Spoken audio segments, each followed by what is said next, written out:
سرود در اجرای محمد یعقوب در وصف وحدت ملی.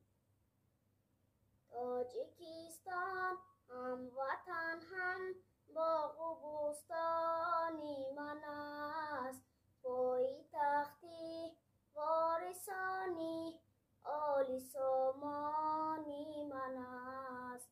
تاجیکستان هم وطن هم باغ و بوستانی من است، پایتختی وارثانی عالی سامانی من است.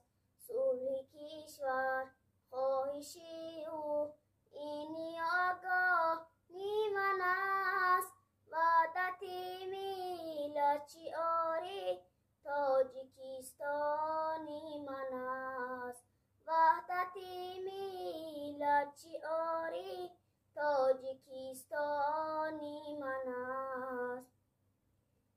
هم دیاران هم مبارک جشن استقلال ما، هر نوا چشم خامی تاجیکی آورده یاد، سرگذشتی قصه های رودکی آورده یاد، مثنوی معنوی مولوی آورده یاد، سرگذشتی قصه های رودکی آورده یاد، مثنوی معنوی مولوی آورده یاد.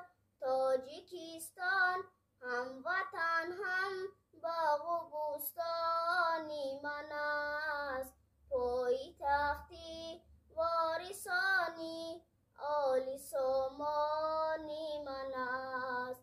تاجیکستان هم وطن هم باغ و بوستانی من است، پایتختی وارثانی عالی سامانی من است. صلح کشور خواهشی او اینی آگاهی من است، وحدت ملت شعاری تاجیکستانی من است، وحدت ملت شعاری تاجیکستانی من است.